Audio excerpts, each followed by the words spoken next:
ஹல்லேலூயா.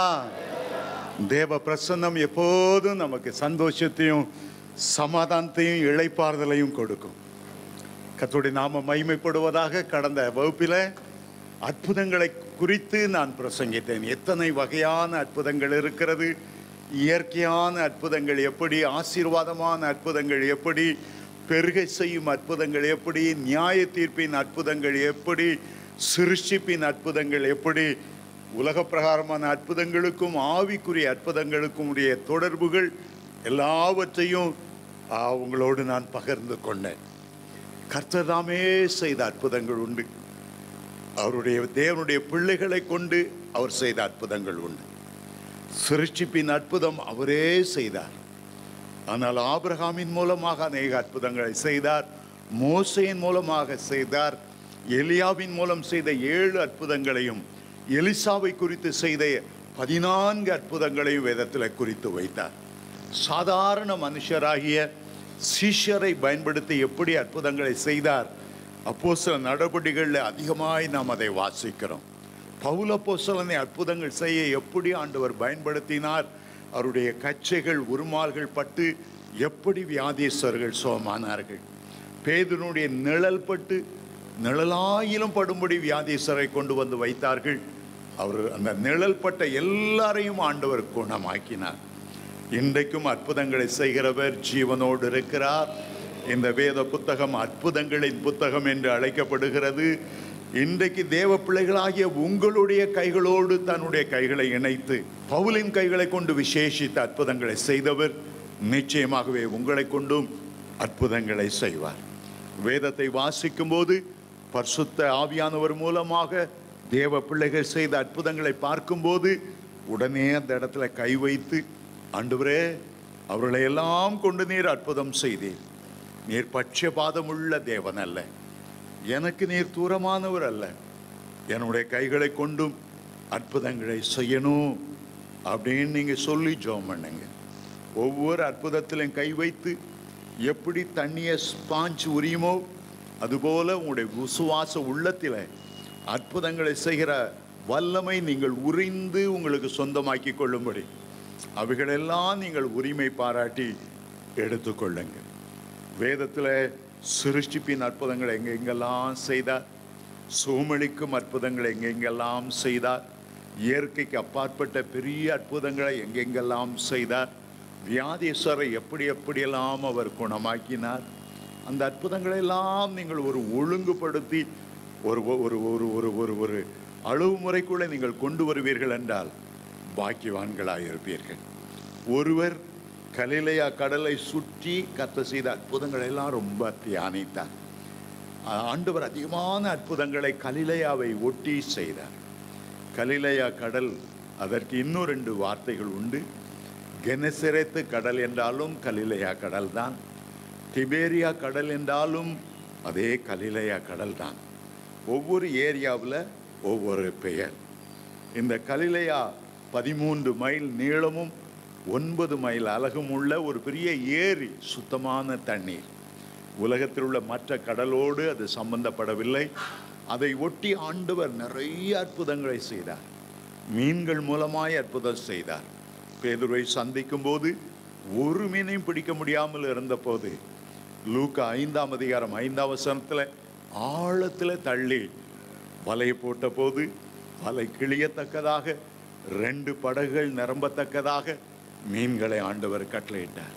அவர் உயிர்த்தெழுந்த பிறகு திபேரியா கடற்கரையில் யோவான் 21ஆம் அதிகாரம் 1ஆம் வசனத்தில் வாசிக்கும் போது, இரவு எல்லாம் பிரயாசப்பட்டும் ஒரு மீனையும் பிடிக்க முடியவில்லை.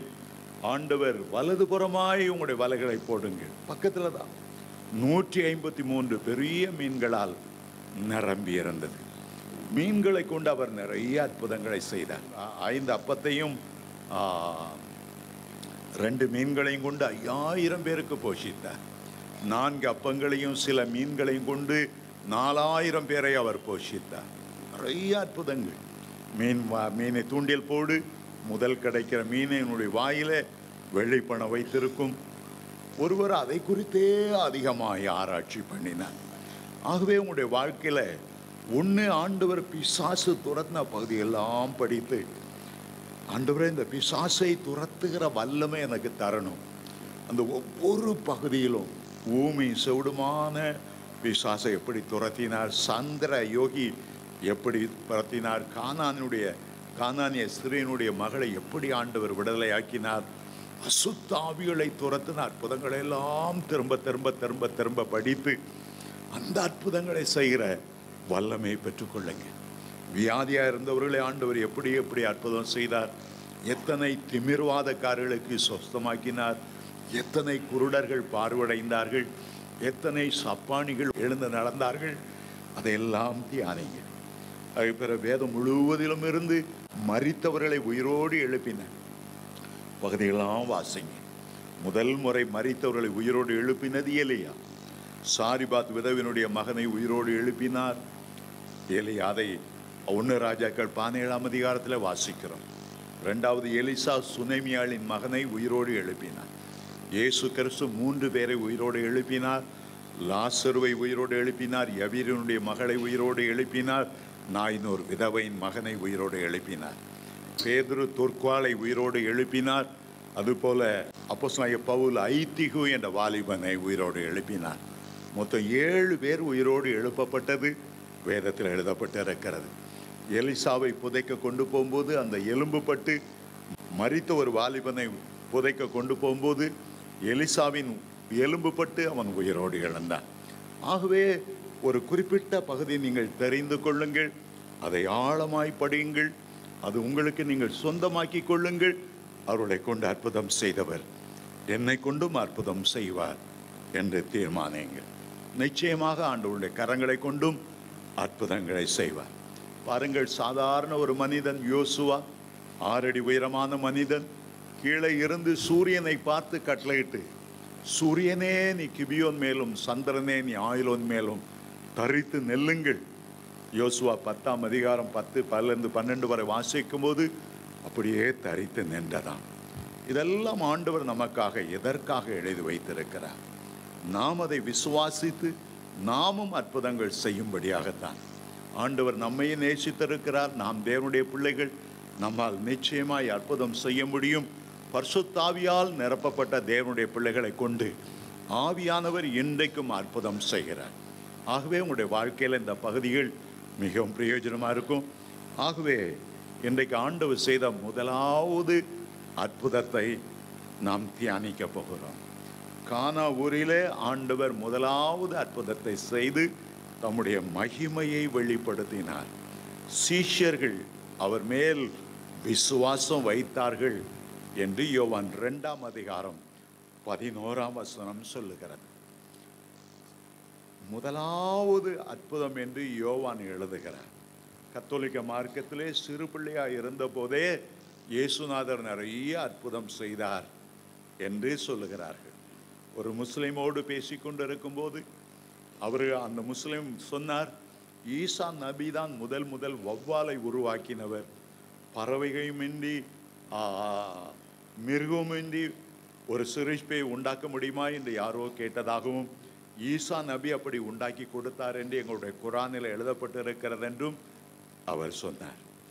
அந்த நிறைய பாடல்களே 6 வயதில் ஆரம்ப பள்ளிக்கு ஆண்டவர் போனார், தங்க உழவர்கள் உழுதிட தங்க கலப்பைகள் செய்து கொடுத்தார், அப்படி இப்படிலாம் கத்தோலிக்க திருச்சபையிலெல்லாம் அவர் சிறுவராக இருக்கும்போது ஏராளமான அற்புதங்கள் செய்திருக்கக்கூடும் என்று சொல்லுகிறார்கள். ஆனால் வேதம் தெளிவாய் சொல்லுகிறது, அவர் முதலாம் அற்புதத்தை கானாவூருள்ள கல்யாண வீட்டிலே செய்து தன்னுடைய நாமத்தை மகிமைப்படுத்தினார். சீஷர்கள் அவரிடத்தில் விசுவாசம் வைத்தார்கள். ஒரு பக்கம் அவருடைய நாமம் மகிமை அடைகிறது, தேவகுமாரன் என்று மகிமை அடைகிறது. மறுபக்கம் அற்புதத்தின் மூலமாக அநேகர் அவர்களை விசுவாசம் வைக்கிறார்கள். அதே 2ஆம் அதிகாரம் 23ஆம் வசனத்தில் ஜனங்களுக்கு முன்பாக அவர் பெரிய அற்புதங்களை ஜனங்கள் கண்டார்கள், அவர் மேல் விசுவாசம் வைத்தார்கள் என்று தெளிவாய் சொல்லுகிறது.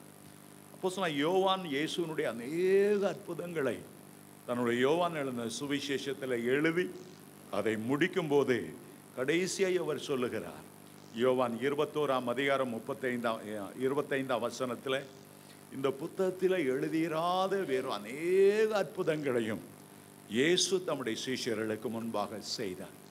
அவைகளெல்லாம் எழுத போனால் உலகம் கொள்ளாது என்று நம்புகிறேன் என்று யோவான் அதை முடிக்கிறார். 20ஆம் அதிகாரத்தின் கடைசி பகுதிக்கு வரும்போது 30ஆம் அதிகாரம் 31ஆம் வசனத்தை வாசித்தால், இயேசு தேவனுடைய குமாரன் என்று, தேவனுடைய குமாரனாகிய கிறிஸ்து என்று நீங்கள் விசுவாசிக்கும்படியாகவும், அவரை விசுவாசித்து நித்திய ஜீவனை நீங்கள் பெற்றுக்கொள்ளும்படியாகவும் இவைகள் எழுதப்பட்டிருக்கிறது என்று சொல்லப்படுகிறது. நீங்கள் இயேசுவை விசுவாசிக்கணும். அவர்தான் கிறிஸ்து, அவர்தான் தேவகுமாரன். மட்டுமல்ல, நீங்கள் நித்திய ஜீவனை பெற்றுக்கொள்ளணும். இதுதான் ஆண்டவர் வேதத்தில் அற்புதங்களை எழுதி வைத்த நோக்கம் என்பதை நாம் அறிகிறோம். ஆகவே இன்றைக்கு கர்த்தர் சித்தமானால் ஆண்டவர் செய்த முதலாம் அற்புதத்தை நாம் சற்று தியானிக்க போகிறோம். இதற்கு பிறகு நீங்கள் வேதத்தை வாசிக்கும் போது ஏதாவது ஒரு அற்புதத்தை திரும்ப திரும்ப வாசித்து, இதன் மூலமாக என்ன பேசுகிறீர் ஆண்டவரே, என்ன நான் கற்றுக்கொள்ளலாம்? ஆகவே நீங்கள் அற்புதங்களை தியானிக்கிற ஒரு முறையை குறித்து இன்றைக்கு நான் சுருக்கமாக உங்களோடு பகிர்ந்து கொள்ள விரும்புகிறேன். சரி, யோவான் எழுதின சுவிசேஷம் 2ஆம் அதிகாரத்துக்கு நீங்கள் வரும்படி கேட்டுக்கொள்ளுகிறேன். கவனமாய் கவனிங்க. ஒவ்வொரு சின்ன சின்ன பகுதியிலிருந்தும் நம்ம ஆழமான சத்தியங்களை அறிந்து கொள்ளப் போகிறோம். 3ஆம் நாளிலே கலிலேயாவில் உள்ள கானா ஊரிலே ஒரு கல்யாணம் நடந்தது. வேதம் கல்யாணத்திலே ஆரம்பித்து கல்யாணத்திலே முடிவுறுகிறது. ஆதியிலே ஆதாம் ஏவாள் திருமணத்தை கர்த்தர் தாமே முன்னின்று நடத்தி வைத்தார். மனுஷன் தனிமையாய் இருப்பது நல்லதல்ல, ஒரு ஏற்ற துணை உண்டு பண்ணுவேன். அவர் அந்த கல்யாணத்தை நடத்தி வைத்தார். கடைசியின் பகுதியில் வெளிப்படுத்தல் 19ஆம் அதிகாரம் 7ஆம் வசனத்தில் 9ஆம் வசனம் வரையில் வாசிக்கும் போது, ஆட்டுக்குட்டியானவருடைய கல்யாண நாள் வந்தது. மணவாட்டி தன்னை ஆயத்தப்படுத்தினார். நாம் சந்தோஷப்பட்டு களி கூர்ந்து மகிழ்ந்து கர்த்தருக்கு துதி ஏறெடுக்க கடவோம். ஆட்டுக்குட்டியானவருடைய ஒரு கல்யாணம். மத்திய பகுதியில் இயேசு இந்த பூமியில் இருந்தபோது அவர் ஒரு கல்யாண வீட்டுக்கு அழைக்கப்பட்டிருந்தார்.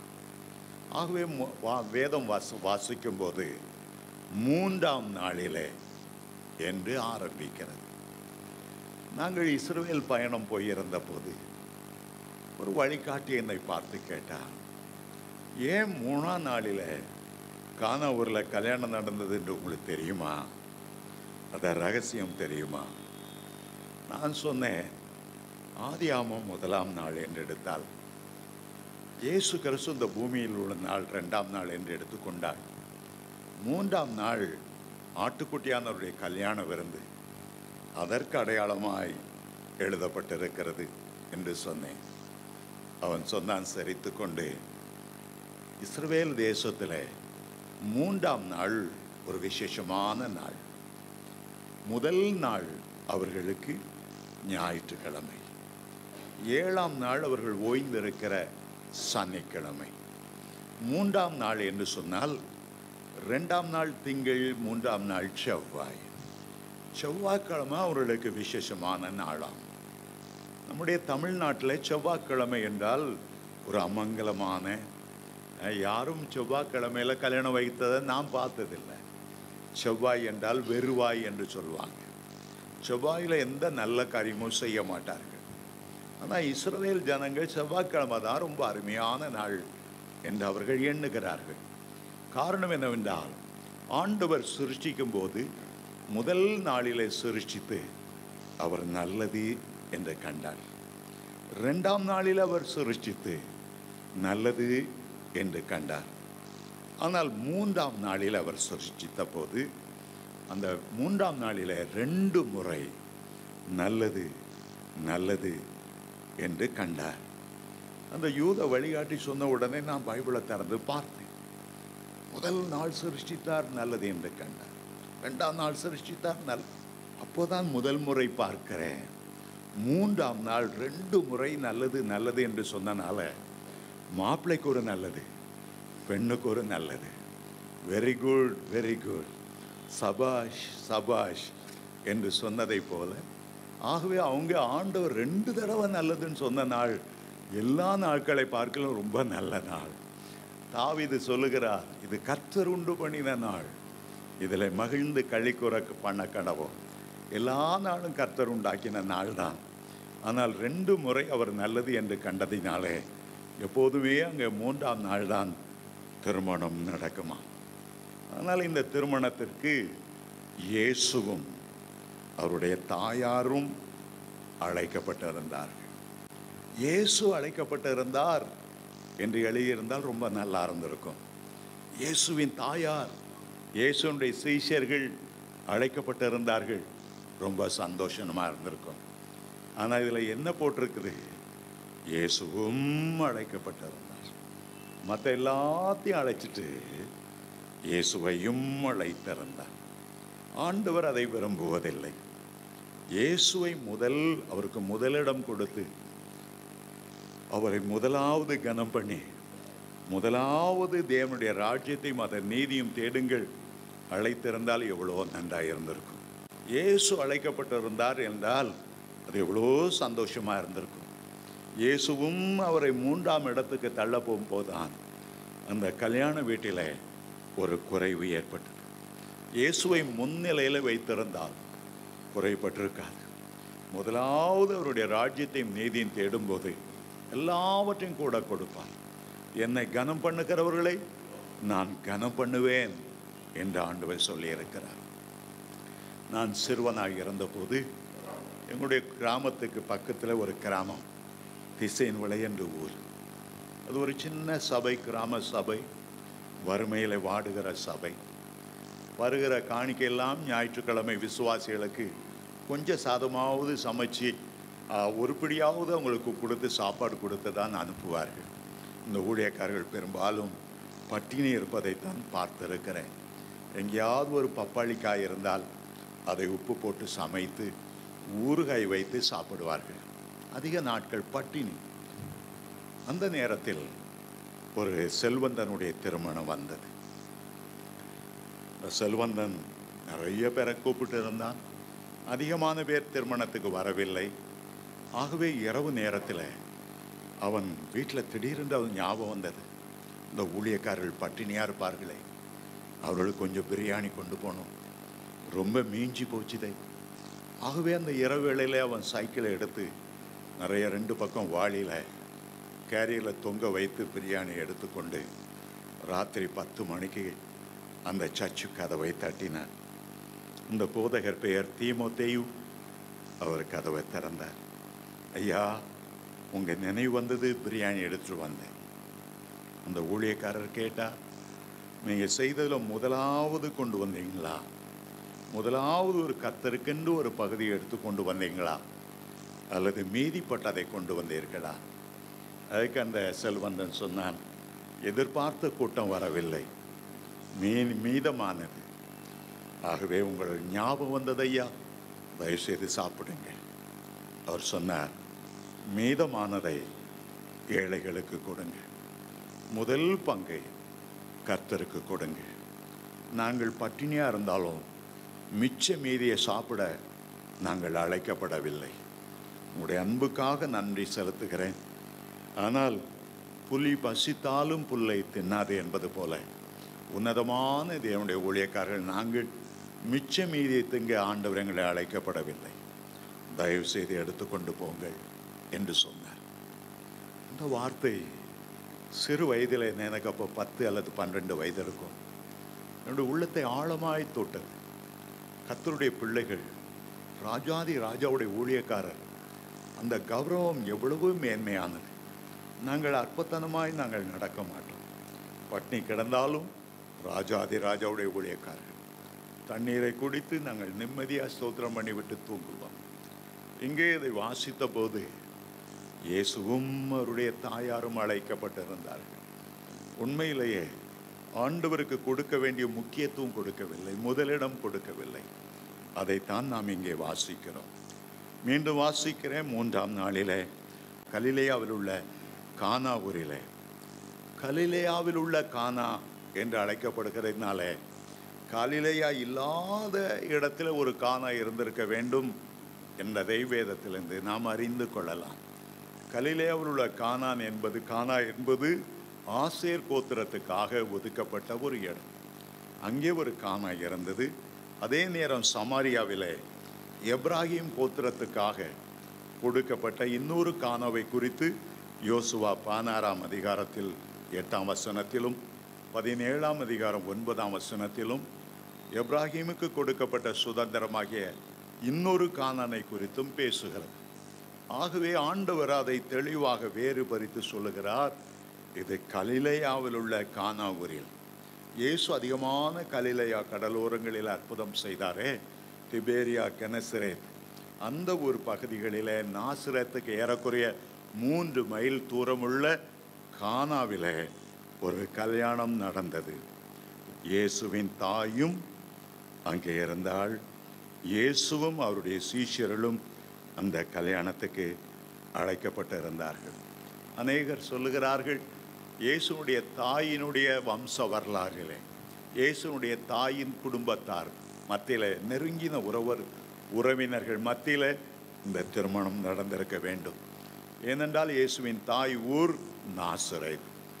நாசரேத்தில் இருந்த தாய் இயேசுவை பெற்றெடுக்கும் போது பெத்லகேமுக்கு, யூதேயாவில் உள்ள பெத்லகேமுக்கு போய் பெற்றெடுத்தாலும் இயேசு வளர்ந்த ஊர் இந்த நாசரேத் ஊராகும். அங்கே திருமணம் நடந்தது. 3ஆம் வசனம் சொல்லுகிறது, திராட்சை ரசம் குறைவுபட்ட போது. திராட்சை ரசம் ஒவ்வொரு திருமண வாழ்க்கையிலும், திருமண விருந்திலும் மிகவும் முக்கியமானது. திராட்சை ரசம் இருதயத்தை மகிழ்ச்சியாக்கும் திராட்சை ரசம் என்று சங்கீதம் 104:15 வாசிக்கிறோம். விருந்து சந்தோஷத்துக்கென்று செய்யப்படும் திராட்சை ரசம் இருதயத்தை மகிழ்ச்சியாக்கும். உலக பிரகாரமான திராட்சை ரசம் உண்டு, ஆவிக்குரிய திராட்சை ரசம் உண்டு. சீஷர்களெல்லாம் ஆவினால் நிரப்பப்பட்ட போது திராட்சை ரசத்தில் இருந்த மதுபானத்தால் நிறைந்திருக்கிறார்கள் என்றுதான் மக்கள் நினைத்தார்கள். ஆவிக்குரிய சந்தோஷம் ஒருபோதும் நம்மிலே குறைபட்டு விடவே கூடாது. இருதயத்தை மகிழ்ச்சியாக்குகிற, ஆவிக்குரிய சந்தோஷத்தை கொடுக்கிற ஒரு திராட்சை ரசம். மணவாளன், அந்த வீட்டு மணவாளன் ஒரு திராட்சை ரசத்தை கொடுக்கிறார். நம்முடைய ஆவிக்குரிய மணவாளனாகிய இயேசு இன்னொரு திராட்சை ரசத்தை கொடுக்கிறார். மணவாளன் கொடுக்கிற திராட்சை ரசம் சாதாரண திராட்சை பழங்களிலிருந்து பிழிந்து எடுக்கப்பட்ட ஒரு திராட்சை ரசம். ஆனால் இயேசு கொடுத்த திராட்சை ரசம் எந்த திராட்சை பழத்திலும் அவர் எடுக்கவும் இல்லை, பிழியவும் இல்லை, அதை கொடுக்கவும் இல்லை. அவருடைய அற்புத சக்தினாலே அவர் தண்ணீரை திராட்சை ரசமாய் மாற்றினார். அப்பங்களை பெருக செய்த ஆண்டவர் தண்ணீரை தம்முடைய அற்புதத்தை செய்கிற சக்தியினாலே அவர் திராட்சை ரசமாய் மாற்றி கொடுத்தார். இயற்கையின் மேல் உள்ள அதிகாரம், தண்ணீரின் மேல் உள்ள அதிகாரம் அவருக்கு இருந்தது. அந்த அற்புத சக்தி அவருக்கு இருந்தது. தண்ணீரை போன்ற சாதாரண மக்களாயிருந்த சீஷர்களை திராட்சை ரசம் போல விசேஷமுள்ளவர்களாய் ஆண்டவர் மாற்றினார். தண்ணீருக்கு சுவை இல்லை, தண்ணீருக்கு நிறமில்லை, தண்ணீருக்கு ஒரு மனம் இல்லை. அது சாதாரணமானது.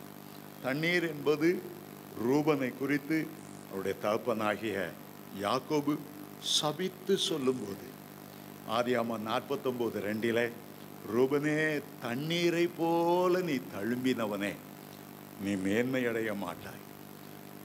தண்ணீர் ஒன்றுக்கும் பிரயோஜனம் இல்லாத, ஆனால் ஆண்டவர் அதை ருசி உள்ளதாய், மனமுள்ளதாய், சுவையுள்ளதாய், மனமகிழ்ச்சிக்குரியதாய் மாற்ற வல்லமையுள்ளவராயிருந்தார். அந்த வீட்டில் ஒரு மணமகன், ஆனால் நமக்கு ஒரு மணமகன் இயேசு. அந்த மணமகன் கொடுத்த ஒரு திராட்சை ரசம், இது உலக பிரகாரமான திராட்சை ரசம். ஆனால் இயேசு நமக்கு கொடுக்கிற திராட்சை ரசம் அவருடைய இரத்தமாகிய திராட்சை ரசம். அவருடைய ஆரம்பத்தில் தண்ணீரை திராட்சை ரசம் மாக்கினவர், முடிவிலே திராட்சை ரசத்தை தம்முடைய இரத்தமாய் மாற்றி கொடுத்தார். இது உங்களுக்காக சிந்தப்படுகிற என்னுடைய புது உடன்படிக்கைக்குரிய இரத்தமாய் இருக்கிறது என்று சொன்னார்.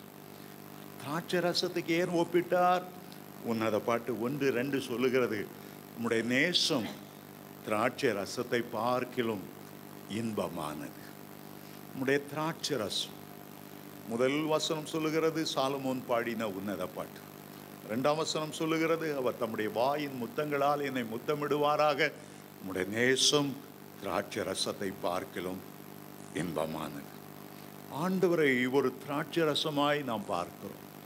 சிலுவையில் அவர் அடிக்கப்பட்டு நொறுக்கப்பட்ட போது எப்படி சிவந்த திராட்சை பழத்தை பிழியும் போது செந்நிறமாய் சாறு வடியுமோ அதுபோல அவருடைய இரத்தம் வழிந்து வந்தது. அவருடைய இரத்தம் தான் திராட்சை ரசம். ஆகவே பக்தன் பாடும்போது, விந்தை கிறிஸ்து இயேசுநாதா உந்தன் சிலுவையின் மேன்மை என்று சொல்லிவிட்டு சென்னி விழா கை கால் நின்று சிந்துததோ தூயரோடு அன்பு, அதுதான் திராட்சை ரசம். அவருடைய அன்பு தான் திராட்சை ரசம். நம்மேல் வைத்த மனதுருக்கம் தான் திராட்சை ரசம். அது அப்படியே நமக்காக பிழியப்பட்டு வந்தது. உலக பிரகாரமான மணவாளன் கொடுத்த திராட்சை ரசம் குறைபட்டு போய்விட்டது. ஆனால் இயேசு கொடுத்த திராட்சை ரசமோ அது குறைபடவும் இல்லை. அது முந்தின திராட்சை ரசத்தை பார்க்கிலும் பிந்தின திராட்சை ரசம் சுவையுள்ளதாகிறது. அந்த கல்யாண வீட்டில் மணவாளனை குறித்து வாசிக்கிறோம், மணவாட்டியை பற்றி நமக்கு ஒன்றும் தெரியவில்லை. ஆனால் புதிய ஏற்பாட்டில் ஆண்டவருடைய மணவாட்டியாய் இருக்கும்படி ஆண்டவர் புதிய ஏற்பாட்டு பரிசுத்தவான்களாகிய நம்மை அவர் தெரிந்து கொண்டார். நாம் அவருடைய இரத்தத்துக்கும் எலும்புக்கும் பாத்திரமுள்ளவர்கள். ஆதாமுக்கு ஒரு மணவாட்டியை தெரிந்து கொள்ளும்படி அவனுடைய தூங்க வைத்து அவனுடைய விழாவிலிருந்து ஏவாளை கொண்டு வந்தவர். இயேசு சிலுவையில் நித்திரடை செய்து குத்தப்பட்ட விழாவிலிருந்து மணவாட்டி சபை அவர் உண்டாக்க கிருபை உள்ளவராயிருக்கிறார். ஆகவே தான் அப்போஸ்தலர் 20:28 வாசிக்கும் போது தம்முடைய சுய இரத்தத்தினாலே சம்பாதித்து கொண்ட அவருடைய சபை. வெளிப்படுத்தின விசேஷத்துக்கு வரும்போது புதிய எருசலேம் மணவாளனுக்காக அலங்கரிக்கப்பட்ட ஒரு மணவாட்டியை போல இருந்தது. மணவாட்டியை போல இருந்தது. அருமையான தேவனுடைய பிள்ளைகளே, கானாவூர் கல்யாண வீட்டிலேருந்து நம்ம ஒன்றை அறிந்து கொள்ளுகிறோம், குறைவுகளை அவர் நிறைவாக்குகிறவர். திராட்சை ரசம் குறைவுபட்டது. சிலர் விசுவாசத்தில் குறைபடலாம், ஆவின் வரங்களில் குறைபடலாம், பரிசுத்தத்தில் குறைபடலாம், ஜப ஜீவியத்தில் குறைபடலாம். நீங்கள் எந்த வாழ்க்கையில் நீங்கள் குறைவு இருந்தாலும் ஆண்டவர் உங்களை நிறைவாக்குகிறவர்.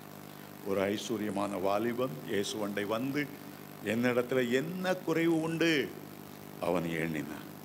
எபேசு சபையை பார்த்து உன்மேல் எனக்கு ஒரு குறைவு உண்டு, நீ ஆதி அன்பை விட்டுவிட்டாய் என்று, உன் பேரில் எனக்கு குறைவு உண்டு என்று வெளிப்படுத்தல் 2ஆம் அதிகாரம் 4ஆம் 5ஆம் வசனங்களில் வாசிக்கிறோம். இந்த கல்யாண வீட்டுக்கு வரும்போது அங்கே ஆவிக்குரிய மகிழ்ச்சியை கொடுக்கக்கூடிய இந்த திராட்சை ரசம் குறைப்பட்டது. இங்கே வாசிக்கிறோம், திராட்சை ரசம் குறைப்பட்ட போது இயேசுவின் தாய். ஒரு இடத்திலேயாவது அப்போஸ்தலன் யோவான் இயேசுவின் தாய் மரியாள் பெயரை குறிப்பிடவே இல்லை. ஏன் அப்படி என்று எனக்கு தெரியவில்லை. இயேசுவின் தாய், இயேசுவின் தாய். வேதத்தில் தகப்பனின் தாயும் கன்னம் பண்ணுவாயாக, இந்த பூமியிலே உன் வாழ்நாள் நீடித்திருப்பதற்கு அவருடைய கனம் பண்ணு. ஆக அதைத்தான் பழைய ஏற்பாட்டிலும் வாசிக்கிறோம், எபேசியர் 6ஆம் அதிகாரம் 1ஆம் 2ஆம் வசனங்களிலும் வாசிக்கிறோம். இயேசுவின் தாய் அங்கே வந்திருந்தார்கள். ஆனால் இயேசுவை பாருங்கள், அதற்கு இயேசு ஸ்திரியே, அம்மான்னு அழைக்கல, தாயேன்னு அழைக்கல, ஸ்திரியே எனக்கும் உனக்கும் என்ன, என் வேளை இன்னும் வரவில்லை. சில வேளைகளில் ஸ்திரியே என்று ஆண்டவர் கூப்பிடுகிறது ஒரு அநாகரிகமான ஒரு வார்த்தை போல இருக்கிறது. முகத்தில் அடித்தது போல, உனக்கு எனக்கு என்ன இருக்கு, பேசாமல் இரு, உன் வேலையை பாரு, உன் ஜோலியை பாரு சொல்வதை போல ஒரு கடினமான வார்த்தை போல இருக்கிறது. ஆண்டவர் ஏன் அந்த வார்த்தையை உபயோகப்படுத்தினார்? தகப்பனையும் தாயும் கனம் பண்ண வேண்டியவர் தன்னுடைய சொந்த தாயை ஏன் ஸ்திரியே என்று அழைக்க வேண்டும்? அருமையான தேவனுடைய பிள்ளைகளே, வருங்காலம் அவருக்கு தெரியும். அநேகர் இயேசுவை விடவும் இயேசுவின் தாயை முக்கியத்துவப்படுத்தி வானராக்கினே என்று சொல்லுகிறதும், தெய்வ தாய்ங்கிறதும், கடவுளுடைய தாயாருங்கிறதும், அதை ஆண்டவர் முதலிலேயே வெற்றி பெற வேண்டும் என்று நினைத்தார். யோசித்து பாருங்கள், பிதாவுக்கு ஒரு தாயும் கிடையாது, பிதாவுக்கு தாயும் கிடையாது, தகப்பனும் கிடையாது, சகோதர சகோதரன் கிடையாது. ஆவியானவருக்கு தாய் உண்டா? ஆவியானவருக்கும் தாயும் கிடையாது, தகப்பனும் கிடையாது. இயேசு கிறிஸ்துவை 2 விதங்களிலே நாம் பார்க்கிறோம். ஒரு விதத்தில் அவர் தேவகுமாரன், தேவாதி தேவன், ஆபிரகாம் உண்டாகிறதற்கு முன்பாகவே இருக்கிறவர். அடுத்ததாக இயேசுவை நாம் பார்க்கிறோம், மரியாளின் வயிற்றிலே பிறந்து 30 வருடங்கள் அவருக்கு தாயாய் பராமரித்த மரியாள். தேவகுமாரனா இயேசுவுக்கு தாய் இருக்க முடியாது. ஆபிரகாம் உண்டாகிறதற்கு முன்பாகவே நான் இருக்கிறேன் என்று சொன்னவர், மரியாளுக்கு சிருஷ்டிகர்த்தராய் இருக்கிறவர். அவருக்கு தேவகுமாரனுக்கு தாய் இல்லை. ஆனால் மனுஷகுமாரன் பூமியில பிறப்பதற்காக எபிரேயர் 10ஆம் அதிகாரம் 5-7 வசனத்தை வாசிக்கும் போது, இயேசு பிதாவிடத்தில் சொல்லிவிட்டு இந்த பூமிக்கு வருகிறார். உம்முடைய சித்தத்தின்படி செய்ய இதோ நான் பூமிக்கு வருகிறேன், எனக்கு ஒரு சரீரத்தை ஆயத்தப்படுத்தும், எனக்கு ஒரு சரீரத்தை ஆயத்தப்படுத்தும். ஆகவே இந்த பூமியிலே வாழ்வதற்கென்று கொஞ்ச காலத்துக்கென்று மரியாளை ஒரு தாயாக ஆண்டவர் நியமித்தார். தேவகுமாரனுக்கு அல்ல, மனுஷகுமாரனுக்கு. இந்த 30 வருடங்கள் வரைக்கும் அவர் தாய்க்கு செய்ய வேண்டிய எல்லா கடமைகளையும் செய்தார். அவர் இந்த பூமியில விட்டு கடந்து போகும்போது தனக்கும் மரியாளுக்கும் உரிய உறவை துண்டித்து யோவானை பார்த்து, இதோ என்னுடைய மகன், அதோ என்னுடைய தாய், இனி எனக்கும் மரியாளுக்கும் சம்பந்தம் இல்லை, நான் தேவகுமாரன், உயிர்த்தெழுந்த வல்லமையோடு பரலோகத்துக்கு போகிறேன். இந்த பூமியில் இருக்கும்போது எனக்கு கற்பத்தை கொடுத்தவர்கள், ஆகவே உலக பிரகாரமாய் நான் செய்ய வேண்டிய கடமைகளை இனி யோவான் உனக்கு முன்னென்று செய்வார்கள். ஆகவே அதோடு கிறிஸ்துவுக்கும் மரியாளுக்கும் உரிய உறவை வெட்டி, இனி எனக்கு தாய் என்று யாரும் சொல்லக்கூடாது, இனி யோவானுக்கு தாய். இனி அந்த தாய் என்னை நம்பி இருக்கக்கூடாது, யோவானை மகனாக ஏற்றுக்கொண்டு வாழணும். நான் தேவகுமாரனாய் பரலோகத்துக்கு ஏறி செல்லுகிறேன். ஆகவேதான் ஆண்டவர் முதல்ல இருந்து கடைசி வரையிலும் ஸ்திரியே என்று தான் அழைத்தார்.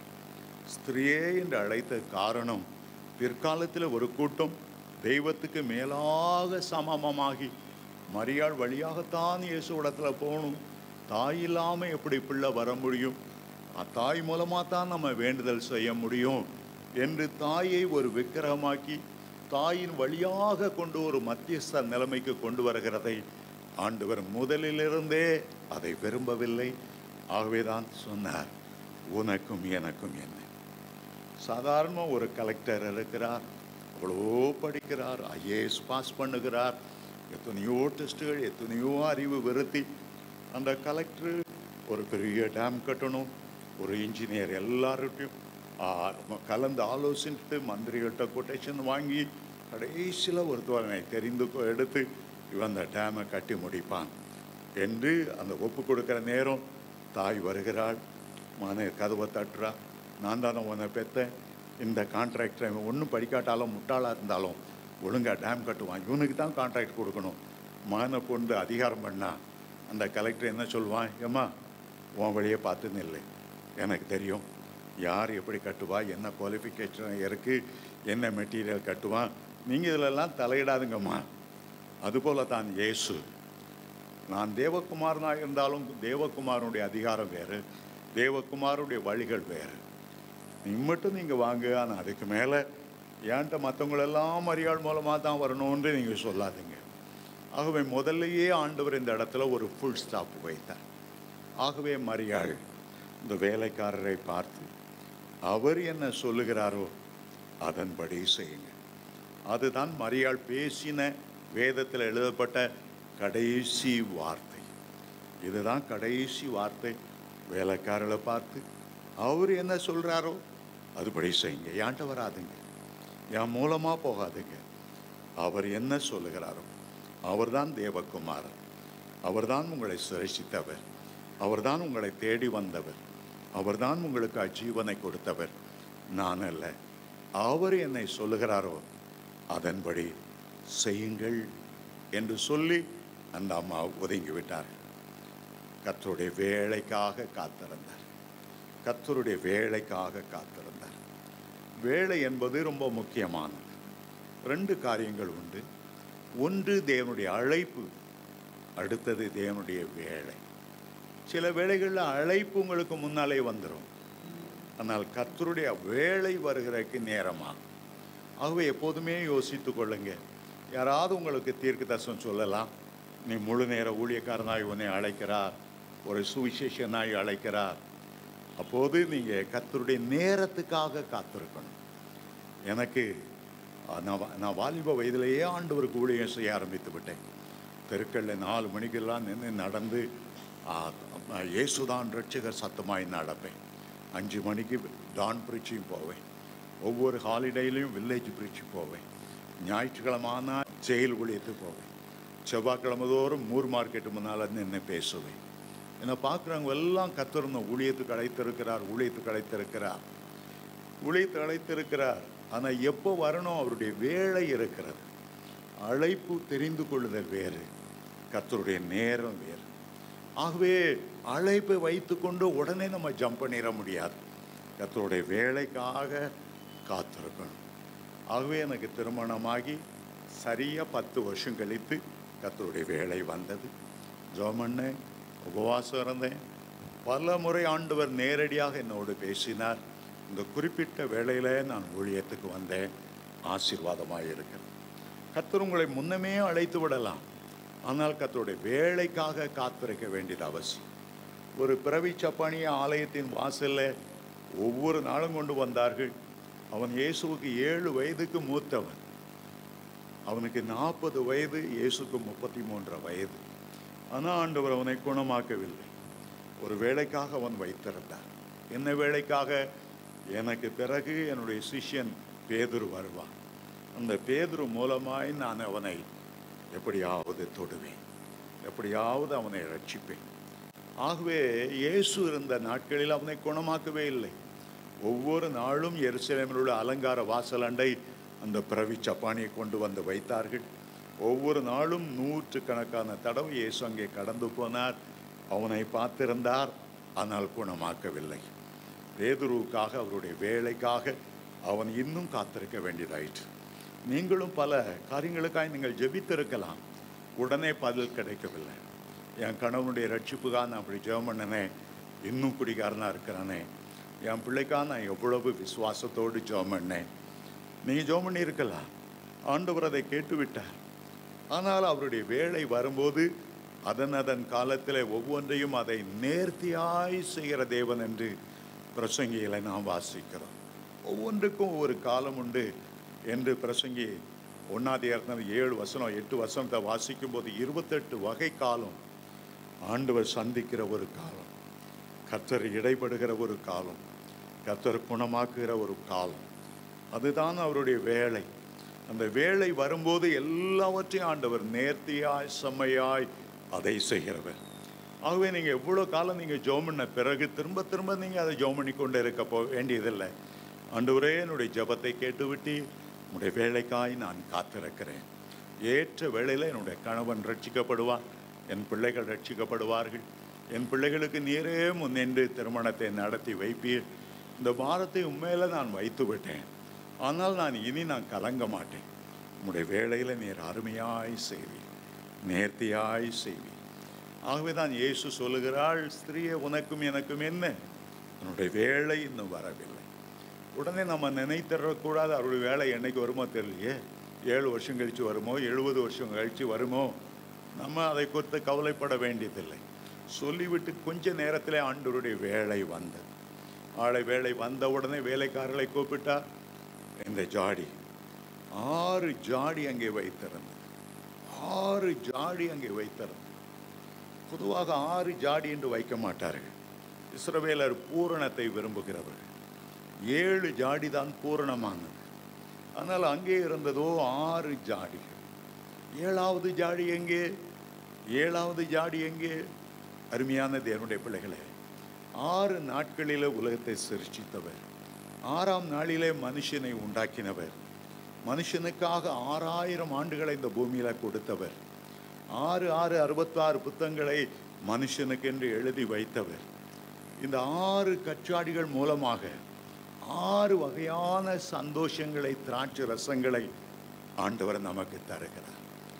ஏசாயா 12:3 முதல் சந்தோஷம் ரட்சிப்பினால் உண்டாகிற சந்தோஷம். 12:3 சொல்லுகிறது, உம்முடைய ரட்சிப்பின் ஊற்றுகள் அண்டை மகிழ்ச்சியோடு நான் மொண்டு கொள்ளுகிறேன். 1 சாமுவேல் 2ஆம் அதிகாரம் 1-2 வாசிக்கும் போது 3ஆம் வசனம் சொல்லுகிறது, உம்முடைய ரட்சிப்பினால் நான் சந்தோஷப்படுகிறேன். ரட்சிப்பு என்பது ஒரு திராட்சை ரசம் போல. 2வது ஞானஸ்நானம் என்பது அதிலே ஒரு சந்தோஷம். அப்போஸ்தலர் 8ஆம் அதிகாரம் கடைசி பகுதியை வாசிக்கும் போது கந்தகையா நாட்டு மந்திரிக்கு ஞானஸ்நானம் கொடுத்த போது அவன் சந்தோஷத்தோடு புறப்பட்டு போனான். 2வது கச்சாடி. 3வது பரிசுத்தாவின் அபிஷேகம். அது நமக்கு ஒரு சந்தோஷத்தை, திராட்சை ரசத்தை கொண்டு வருகிறது. ரோமர் 14:17 சொல்லுகிறது, புசிப்பும் குடிப்பும் அல்ல பரலோக ராஜ்யம், அது நீதியும் சமாதானமும் பரிசுத்த ஆவினால் உண்டாகிற சந்தோஷமாய் இருக்கிறது. பரிசுத்த ஆவினாலே ஒரு பெரிய சந்தோஷம், வேதத்திலே ஒரு பெரிய சந்தோஷம். உம்முடைய வேதமே என்னுடைய மன மகிழ்ச்சி. உம்முடைய வேதம் எனக்கு ஆறுதலாய் இல்லாமல் போனால் நான் எப்போதோ என்னுடைய துக்கத்திலே மூழ்கி போயிருந்திருப்பேன். உம்முடைய வேதம் தேனிலும் தெளிதேனிலும் மதுரமான ஒரு வேதம். அது ஒரு மன மகிழ்ச்சியை நமக்கு கொண்டு வருகிறது. கர்த்தருடைய ஆலயத்துக்கு போகும்போது அது ஒரு சந்தோஷத்தை கொடுக்கிறது. கர்த்தருடைய ஆலயத்துக்கு போவோம் வாருங்கள் என்று சொன்னபோது நான் மகிழ்ச்சியாக இருந்தேன். 122ஆம் சங்கீதம் முதல் வசனத்தில் கர்த்தருடைய ஆலயத்துக்கு போவது ஒரு சந்தோஷம். 1வது ரட்சிப்பு, 2வது ஞானஸ்நானத்தில் சந்தோஷம், 3வது பரிசுத்தாவின் அபிஷேகத்தில் சந்தோஷம், 4வது வேதத்தில் மனமகிழ்ச்சி, 5வது கர்த்தருடைய ஆலயத்தில் ஒரு பெரிய சந்தோஷம். அங்கே தேவனுடைய ஆலயத்தில் சம்பூர்ணத்தினாலே நான் மகிழ்ச்சி அடைகிறேன், பேரின்ப நதியினால் என்னை தாகம் தீர்க்கிறேன் என்றெல்லாம் தாவீது சொன்னார். 6வது இன்னொரு திராட்சை ரசத்தை பார்க்கிறோம். ஆண்டவருக்கு கொடுப்பது ஒரு சந்தோஷம். அப்போஸ்தலர் 20:35 வாங்குகிறதை பார்க்கிலும் கொடுப்பது சந்தோஷம். தாவீதின் நாட்களிலே கர்த்தருடைய ஆலயத்துக்கென்று சந்தோஷத்தோடு எல்லாரும் கொடுத்தார்களாம். தாவீதுடைய உள்ளமும் சந்தோஷப்பட்டது, கர்த்தரும் சந்தோஷப்பட்டார். கர்த்தர் கொடுப்பதில் ஒரு பெரிய சந்தோஷம். என் ஆண்டவருடைய பணி சிறக்கணும், என்னுடைய ஆண்டவருடைய ராஜ்யம் கட்டை எழுப்பப்படணும். இந்த 6 சந்தோஷங்களை நாம் வேதத்தில் வாசிக்கிறோம். 7வது ஒரு கச்சாடி அங்கே சொல்லப்படவில்லை. ஆனால் இயேசு கடைசி ராப்போஜனம் கொடுக்கும்போது, திராட்சை ரசத்தை சீஷர்களுக்கு கொடுக்கும்போது சொன்னார், இனி இந்த திராட்சை ரசத்தை உங்களோடு கூட கர்த்தருடைய ராஜ்யத்தில் நாம் பருகும் வரையிலும் நாம் இனி பருகப் போவதில்லை. அது என்ன சந்தோஷம்? அது பரலோகத்தின் சந்தோஷம், அது நித்திய சந்தோஷம். கர்த்தருடைய ராஜ்யம் சென்று சேரும்போது, ஆண்டவருடைய பொன்முகத்தை நோக்கி பார்க்கும்போது அது எவ்வளோ பெரிய ஒரு சந்தோஷம். ஹல்லேலூயா. ஆண்டவர் சொன்னார், இந்த சுத்திகரிப்புக்காக இந்த கச்சாடிகள் வைக்கப்பட்டிருக்கிறது. இஸ்ரவேல் ஜனங்கள் எப்போதும் ஒரு திருமணத்திற்கோ ஒரு வீட்டுக்கோ போகும்போது வீட்டு வாசலிலே சுத்திகரிப்புக்காக அந்த தண்ணீர் வைத்திருப்பார்கள், கச்சாடியை வைத்திருப்பார்கள். அதை வீட்டுக்கு வருகிற ஒவ்வொருவருக்கும் அந்த எஜமான் கால்களை பிடித்து கழுவ மாட்டான், வேலைக்காரன் கழுவ மாட்டான், பிள்ளைகள் கழுவ மாட்டார்கள். ஒரு அடிமை தான் ஒவ்வொருடைய கால்களையும் கழுவி சுத்திகரித்து உள்ளே அனுப்புவான். அந்த சுத்திகரிப்பதற்காக வீட்டுக்கு வெளியே வைத்திருக்கிற கச்சாடி. எஜமான் தன்னுடைய கௌரவத்தை பார்ப்பான், வேலைக்காரர்கள் தங்கள் கௌரவத்தை பார்ப்பார்கள், பிள்ளைகள் உறவினர்கள் யாரும் கழுவ மாட்டார்கள். ஆனால் அடிமையாய் விலை கொடுத்து வாங்கப்பட்டு அவனுக்கு எந்த நீதி நியாயம் கிடையாது, அவனுக்கு எந்த சட்டத்திட்டமும் கிடையாது, அவன் சாகும் வரை அடிமை. இயேசுவை குறித்து சொல்லும்போது அவர் அடிமையின் ரூபம் எடுத்து, பிலிப்பியர் 2ஆம் அதிகாரம் 6ஆம் வசனத்தை வாசிக்கும் போது, அவன் தேவனுடைய ரூபமாயிருந்தும் தேவனுக்கு சமமாயிருப்பதை கொள்ளையாடின பொருளாக எண்ணாமல் தம்மை தாமே தாழ்த்தி அடிமையின் ரூபம் எடுத்து மரண பரியந்தம் தம்மை தாழ்த்தினார். இயேசு சீஷருடைய கால்களை பிடித்தார், தரையில் உட்கார்ந்து கொண்டார், அவங்களெல்லாம் சேரில் உட்கார வைத்தார். பேதுருடைய காலை தாம் மடியில் வைத்து தண்ணீரை ஊற்றி கழுவினார். பேதுருவுக்கு அப்படியே நடுங்கி போனார். ஐயோ, என் கால்களை கழுவக்கூடாது. ஆண்டவர் சொன்னார், நான் உன் கால்களை கழுவலைன்னா உனக்கு என்னிடத்துல பங்கு இல்லை. அருமையான தேவனுடைய பிள்ளைகளே, சாதாரண தண்ணீரினால் சரீரத்தை சுத்திகரிக்கிறோம். ஆனால் இயேசுவின் ரத்தம் இன்னொரு மாபெரும் சுத்திகரிப்பை கொண்டு வருகிறது. அது நம்முடைய உள்ளத்தை சுத்திகரிக்கிறது. ஆவினால் உள்ள ஒரு சுத்திகரிப்பை குறித்து ரோமர் 15ஆம் அதிகாரம் 15ஆம் வசனத்தில் ஆவினால் உள்ள சுத்திகரிப்பு. 2 கொரிந்தியர் 7ஆம் அதிகாரம் 1ஆம் வசனம், நம்முடைய ஆவியிலும் சரீரத்திலும் உள்ள எல்லா அசூசியும் நாம் சுத்திகரித்து பரிசுத்தத்தை தேவ பயத்தோடு பூரணப்படுத்த கடவோம் என்று அங்கே எழுதுகிறார். ஆகவே உலக பிரகாரமான சுத்திகரிப்புக்காக வைத்த அந்த தண்ணீர் அது இரத்தமாய் மாறுகிறது, திராட்சரசமாய் மாறுகிறது, அற்புதங்கள் செய்கிற இடமாய் மாறுகிறது. அந்த தண்ணீர் ததும்ப நிரப்பினார்களாம். தமிழ் வேதத்தில் வாசிக்கும் போது அந்த கச்சாடிகளில் தண்ணீரை நிரப்புங்கள் என்றார். அவைகளை நிறைய நிரப்பினார்கள். அவர்கள் நிறைய நிரப்பினார்கள் என்று தமிழ் வேதாமம் சொல்லுகிறது. ஆனால் ஆங்கில வேதாமத்தை வாசித்தால் they filled up to the brim, நிறைய நிரப்பினார், அந்த விளிம்பு வரை நிரப்பினார். இனி ஒரு சொட்டு தண்ணீர் அதில் போனால் ஒரு சொட்டு கீழே வழியும், இனி அதில் இடமே இல்லைன்னு சொல்லக்கூடிய அளவில் அப் டு த brim நிரம்பி வழியும்படி ஆண்டவர் நிரப்பினார். ஆண்டவர் எப்போதுமே அரைக்குறையாய் நம்மை ஆசீர்வதிக்கிறவர் அல்ல. எகிப்து தேசத்திலே அவர் அரைக்குறையாய் அவர்களுக்கு உணவு கொடுத்தார். அவருடைய வயிறார சாப்பிட முடியவில்லை, ஏனால் அடிமைகள் பற்றாக்குறை. ஆனால் வனாந்தரத்தை கொண்டு வந்த போது தேவையான அளவு மன்னா, குறைய சேர்த்திருந்தாலும் அது நிறைவாகி நிறைய அவர்களுக்கு மன்னா இறந்தது. ஓய்வு நாள் வரப்போகிறது என்றால் 2 மடங்கு அவர்களுக்கு அதிகமாய் கொடுத்தார். தண்ணீர் ஊற்றிலிருந்து தண்ணீரை கொண்டு வந்தார். ஆனால் கானானுக்குள் போகும்போதே நிரம்பி வழியும்படி பாலும் தேனும் ஓடுகிற கானான், கட்டாத வீடுகளையும் நட்டாத திராட்சை தோட்டங்களையும் அனுபவிக்கிற ஒரு இடம். எப்போதுமே ஆண்டவர் உங்களை நிறைவாய் ஆசீர்வதிக்கிறவர். ஆண்டவர் சொல்லுகிறார், வானத்தின் பலகணிகளை திறந்து இடங்கொள்ளாமல் போகும் மட்டும் உங்கள் மேல் ஆசீர்வாதத்தை நான் வசிக்க பண்ண மாட்டேனோ? ஆண்டவர் சவால் விட்டு கேட்கிறார். நிரம்பி வழிகிற ஆசீர்வாதத்தோடு நீங்கள் இருக்க வேண்டும் என்பது ஆண்டவருடைய பிரியம். அதைத்தான் தாவீது சொன்னார், என்னுடைய எல்லா சத்துருக்களுக்கு முன்பாக நீர் எனக்கு ஒரு பந்தை ஆயத்தப்படுத்துகிறீர், என் தலையை எண்ணெயால் அபிஷேகம் பண்ணுகிறீர், என் பாத்திரம், என் உள்ளமாகிய பாத்திரம், என் இருதயமாகிய பாத்திரம் நிரம்பி வழிகிறது.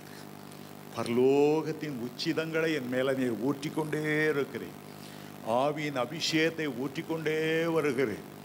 என்னால் எவ்வளவு தாக்கு பிடிக்க முடியுமோ அப் டு த பிரிம், நிறைவாயிருக்கிற வரையிலும் என்னை நிரப்பிக்கொண்டே இருக்கிறேன். அதுதான் நம்முடைய ஆண்டவர். எல்லாவற்றையும் எல்லாவற்றாலும் நிரப்புகிற தேவன். ஒரு மீன் இல்லையே என்று நினைத்த போது வலை கிழியத்தக்கதாக ஆனால் கிழியவில்லை, படகு அமிழத்தக்கதாக ஆனால் அமிழல்லை. போட் 2 நிரம்பி வழியும்படி ஆண்டவர் அவளை நிரப்பினார். ஆண்டவர் நம்மை அபிஷேகம் பண்ணும்போதும் அற்ப சொற்பமாய் அவர் அபிஷேகம் பண்ணிவிட்டு போய்விடுகிறவர் அல்ல. நீங்கள் நிரம்பி வழிகிற பாத்திரமாக இருந்தால் உங்களிலிருந்து ஒரு ஜீவ தண்ணீர் உள்ள நீரூற்று மற்றவர்களை நோக்கி கடந்து போகும். உங்களிலிருந்து தேவனுடைய வல்லமை மற்றவர்களை நோக்கி கடந்து போகும். உங்களிலிருந்து அற்புதங்களை செய்கிற வல்லமை நிரம்பி கடந்து போகும். உங்களை ஒரு நிரம்பி வழிகிற பாத்திரமாய் அபிஷேகம் பண்ண விரும்புகிறார். உங்களுக்குள்ள அபிஷேகம் உங்களுடைய ஆவிக்குரிய ஜீவியத்துக்கு மட்டுமல்ல, மற்றவர்களுக்கும் பிரயோஜனமாய் இருக்கும்படி உங்களுக்குள்ளே தங்கி தேங்கி நிற்கிற குளத்தில் உள்ள தண்ணீரை போல் அல்ல, ஜீவ தண்ணீர் உள்ள ஆறுகளாய் உங்களிடத்திலிருந்து போகும்படி உங்களை நிரம்பி வழிகிற பாத்திரமாய் ஆண்டவர் அபிஷேகிக்க விரும்புகிறார். இருக்கிறார். உங்களுக்கு ஆண்டவர் இன்றைக்கு ஒரு பெயரை கொடுக்கிறார். என் மகனே, மகளே, நீ நிரம்பி வழிகிற ஒரு பாத்திரம். உன் பாத்திரம் நிரம்பி வழியும்படி என் அபிஷேகம் உன்மேல் இருக்கும், என்னுடைய வல்லமை உன்மேல் இருக்கும். நான் உன்னை பயன்படுத்துகிற காலங்கள் வந்திருக்கிறது. நான் உன்மேல் கொஞ்சமாய் அல்ல, வானத்தின் பலகணிகளை திறந்து ஆசீர்வதிப்பேன். வானத்தின் மன்னாவினால் உன்னை போஷிப்பேன். வானத்தின் கதவுகளை உனக்காக நான் திறப்பிப்பேன். நோவாவின் நாட்களில் வானத்தின் மதகுகளை திறந்தது போல இந்த கடைசி நாட்களில் ஒரு பெரிய அபிஷேகத்தை உன்மேல் நான் ஊற்றி, உனக்குள்ள இருந்த அந்த ஜீவ தண்ணீருள்ள நதி தாகமுள்ள ஜனங்கள் நோக்கி பாய்ந்து சொல்லும்படி உன்னை நான் பயன்படுத்துவேன். உன்னை நான் என் கரங்களிலே வரைந்திருக்கிறேன். நீ என் கைகளிலே கனத்துக்குரிய பாத்திரமாயிருக்கிறார். ஓ ரபா தரா ஷதரா ஹுலமா கலபா தரபா ரபா. ஹல்லேலூயா. 6 கச்சாள்களும் நிரம்பும்படி நான் உன்னை நிரப்புவேன். கம்யூனிஸ்ட் தேசத்தில் ஒரு கம்யூனிசவாதி இருந்தான். கடவுளை நம்பாதவன், கேலி செய்கிறவன், கிறிஸ்தவர்களை அரெஸ்ட் பண்ணி அவர்களை கொடுமைப்படுத்தி மகிழ்கிற ஒருவன். திடீரென்று ஒரு ஆலயம் நடந்து கொண்டிருந்த போது பிரசங்க வேளையிலே அவன் உள்ளே வந்து விட்டான். அவனோடு கூட சில இராணுவத்தினரும் உள்ளே நுழைந்தார்கள். எல்லார் கையிலும் துப்பாக்கி இருந்தது. ஆகவே போதகர் அமைதியாய் மேடையிலிருந்து இறங்கி கீழே போய் உட்கார்ந்து விட்டார்.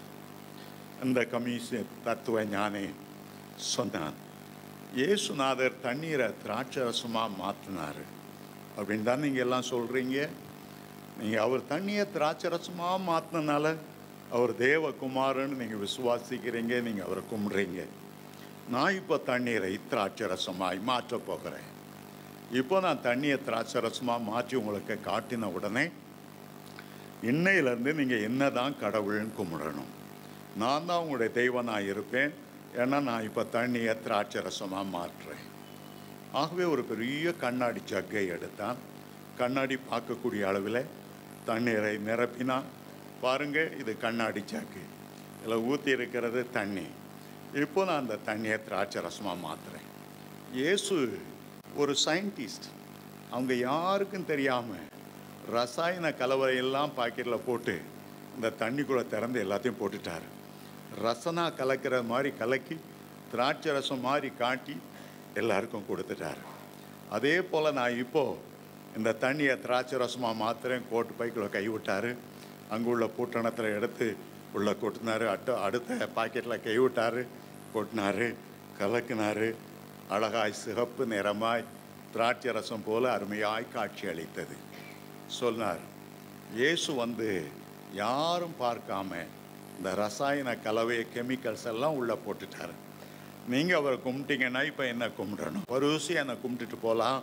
நீங்கள் என்ன கும்பிடலைன்னா பின்னால் துப்பாக்கி வச்சுட்டு நிற்கிறாங்க. எல்லாருக்கும் என்ன செய்யணும் தெரியல, அமைதியாக இருந்தாங்க. நேரம் போய்கொண்டே இருந்தது.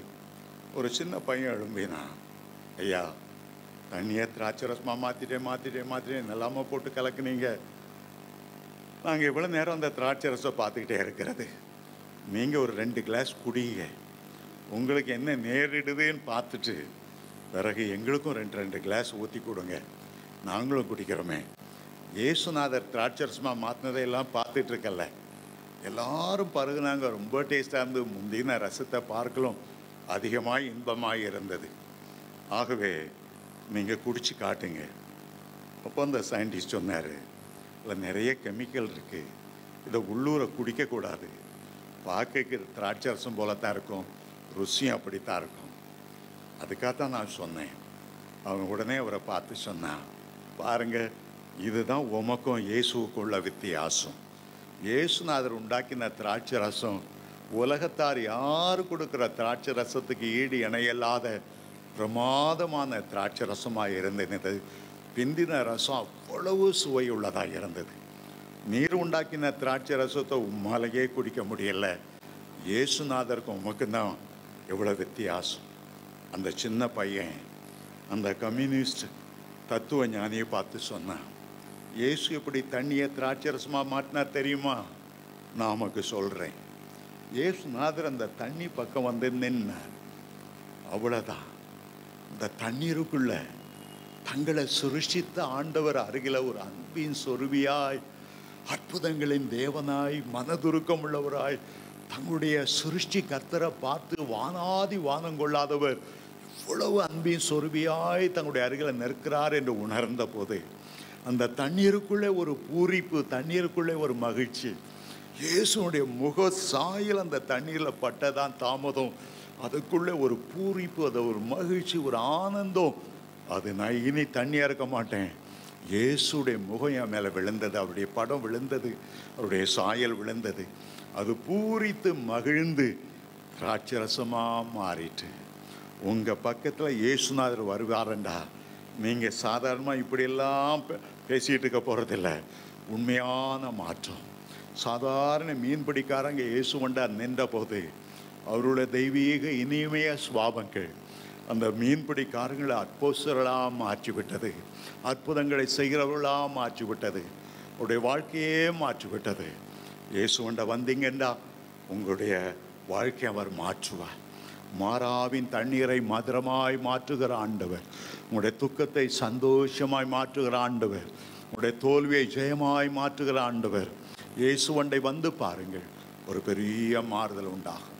அருமையான தேவனுடைய பிள்ளைகளே, அற்புதம் எப்பொழுது நடக்கும்? இயேசு அருகில் வரும்போது அற்புதம் நிச்சயமாய் நடக்கும். நாம் எழுந்து நிற்போம், நேரம் முடிகிறது. அப்படியே கைகளை நாம் உயர்த்தி கொள்ளுவோம். ஓ ஹல்லேலூயா. உடைய கைகளை கொண்டு கர்த்தர் அற்புதம் செய்ய விரும்புகிறார். உடைய கைகளை கர்த்தருக்கென்று பிரதிஷ்டை செய்து கொள்ளுங்க. கர்த்தர் அற்புதங்களை செய்கிற அவருடைய கரம் உங்களுடைய கரத்தோடு இணைந்து கொள்ளட்டும். அற்புதங்களை செய்ய முடியாதபடி கர்த்தருடைய கரம் குறுகி போகவில்லை. இன்றைக்கும் அவர் அற்புதங்களை செய்கிறார். நீங்கள் அற்புதங்களை செய்யும்படி உங்களை தன்னுடைய பெரிய பிரகாசமான கரத்தில் ஏந்தி இருக்கிறார். நீ கர்த்தருடைய கரத்திலே அலங்காரமான கிரீடமாக, நீ தேவனுடைய கரத்திலே ராஜ முடியாக இருக்கும்படி கர்த்தர் உங்களை பயன்படுத்த வேண்டும் என்று விரும்புகிறார். நீ கர்த்தரால் தெரிந்து கொள்ளப்பட்ட பாத்திரம். நீ கர்த்தருடைய கரத்திலே இருக்கிறாய். நீ ஒரு கனத்துக்குரிய பாத்திரம். மண் பாண்டமாய் உன்னை வனைந்தவர் இரத்தத்தை ஊற்றி உன்னை கிருபையின் பாண்டமாக வனைந்திருக்கிறார். உன்னுடைய கைகளை கொண்டு பலத்த அற்புதங்களை செய்வார். சாதாரணமான அற்புதங்களை அல்ல.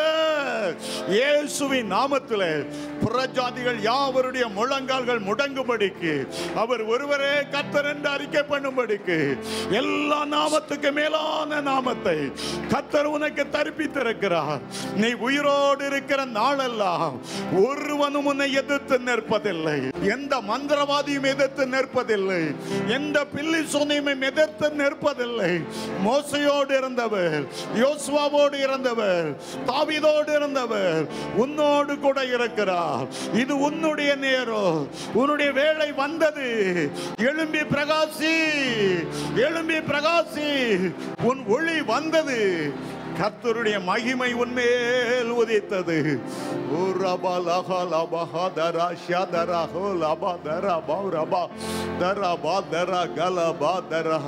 கழுதைகளை தேடி போன சவுலின் மேல் ஒரு விசேஷ அபிஷேகம் ஊற்றப்பட்ட போது அவன் வேறு மனுஷனாய் மாறினான், புதிய மனுஷனாய் மாறினான். அவன் அந்நிய பாஷைகளை பேசி தீர்க்கதரிசனம் சொன்னான். கர்த்தருடைய கரம் அவன் மேல் வந்தது. ராஜரீக அபிஷேகம் அவன் மேல் வந்தது. நீங்கள் எந்த நிலைமையில வந்திருந்தாலும் கர்த்தர் இன்றைக்கு உங்க மேல ஒரு அபிஷேகத்தை ஊற்ற விரும்புகிறார். ஆரோனுடைய சிரசிலே ஊற்றப்பட்டு அவனுடைய தாடி அங்கில் வழியாய் வழிகிற ஒரு நல்ல தைலம்.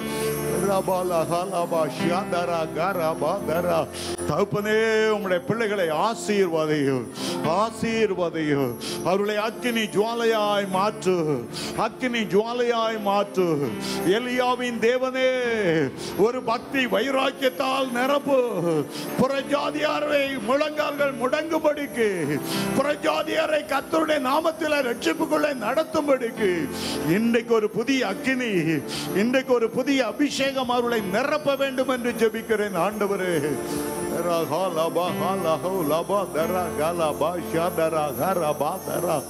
வல்லமையுள்ளவர் மகிமையான காரியங்களை செய்தார். இனி உனக்கு செய்வார். உன்னுடைய நேரம் வந்துவிட்டது. கர்த்தர் உன்னை பயன்படுத்துகிற நேரம் வந்துவிட்டது. உன்னை குறித்த தேவனுடைய தீர்க்க தரிசனங்கள், உன்னை குறித்த தேவனுடைய திட்டம் நிறைவேறுகிற காலம் வருகிறது. இது பின்மாறிய நாட்கள். கேட்கிற எவனும் அபிஷேகத்தை பெற்றுக் கொள்ளுகிறான். அற்புதங்களை செய்கிற வல்லமையை பெற்றுக் கொள்ளுகிறான்.